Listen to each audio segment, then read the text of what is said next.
keeping track of the number of springs that have sprung out there? I mean, first it began in December of 2010 with that guy. You remember that guy who lit himself on fire in Tunisia? He was that cart salesman. Yep. Yes, we do. And there have been many springs over the centuries, but this is the most recent one. It began with this guy, the Arab Spring, right? It's being called. If you go to the Arab Spring page on Wikipedia, you'll find this is rather, I don't know what to make of this, you guys. I just discovered this today that Wikipedia is listing Israel as part of the Arab Spring, and good gracious. Saying that. Now, I don't know if Wikipedia is aware of this or not, but well, it must be true if it's on the internet, right? It has to be.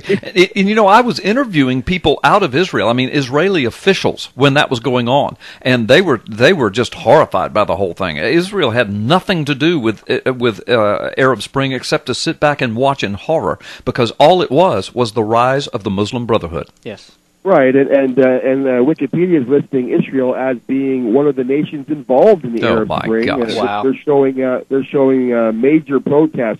Major Arab Spring protests has erupted in Israel, according to Wikipedia. Well, Mike, since Wikipedia is a factual page, are they listing the United States as a supporter of the quote protesters in the Arab Spring?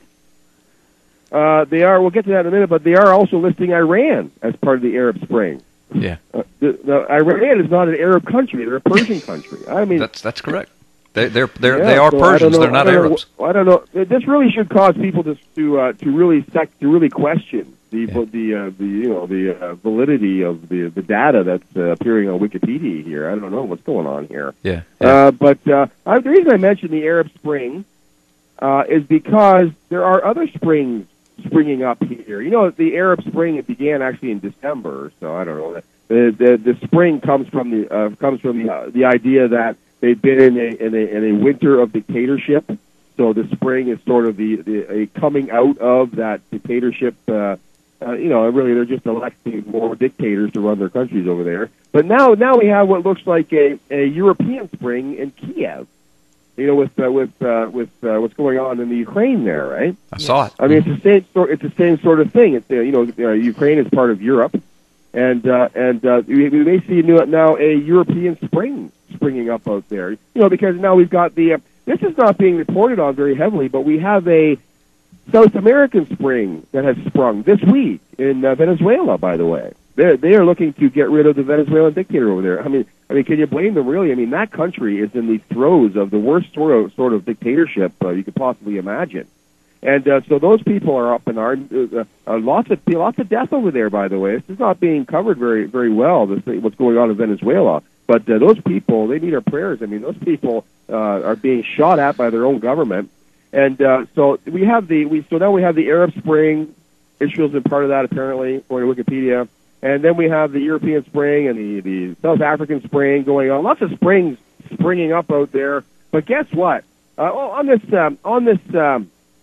what you call it, the European Spring that I just coined that term, European Spring, by the way.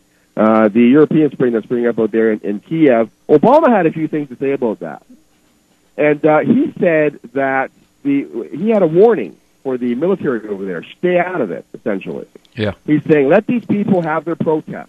You know, don't get involved. We're watching you. The Obama nation has said about the protests in the Ukraine there. But Obama says, we're watching you guys. Don't let this escalate. We're watching both sides. Let it happen. Let it happen peacefully. And then he says at the end of his statement, he says the people of the Ukraine have to be allowed to decide the future of their country. Yeah. Well, what's it going to do when the American Spring erupts here in just a few months? Yeah. Well, that's where we're going with this. Because ppsimmons, you're right on the money there. ppsimmons has actually been in touch with one of the organizers of the coming American Spring. So coming at you there, Barack, you got your own spring coming your way here, and they're actually calling it the American Spring, and they are modeling it after the Arab Spring.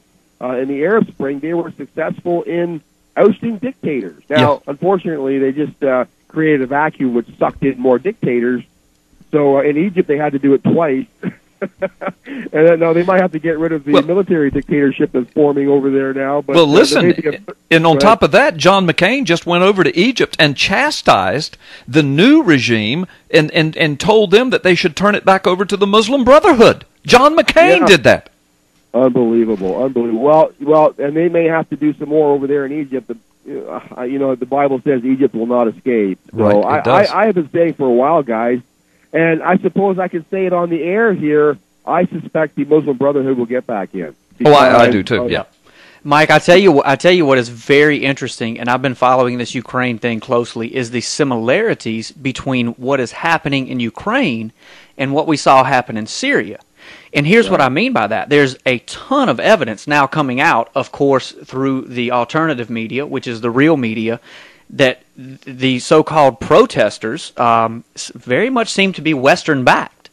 Not only that, we've also seen just this week that a recorded phone conversation came out between the U.S. Assistant Secretary of State, Victoria Nuland, and the U.S. Ambassador to Ukraine, Jeffrey Pyatt, actually plotting the overthrow and the replacement of the Ukrainian government. Now, the last similarity, we see Obama basically drawing a line in the sand, just like he did in Syria. Now, in Syria, we the people stood up and said, no, sir, you're not walking us into another useless war so that you can prove your dictatorship again. So it's going to be very interesting to see how this unfolds. I mean, this is a mirror image of what we just saw happen in Syria. Even though Lindsey Graham was kind of threatening America that if we don't get into it, we're going to be nuked. Well, not only that, you just brought up McCain's name. McCain just, I think it was last week, within the last couple of weeks, has been to Ukraine and met with the head of these protesters over there. I mean,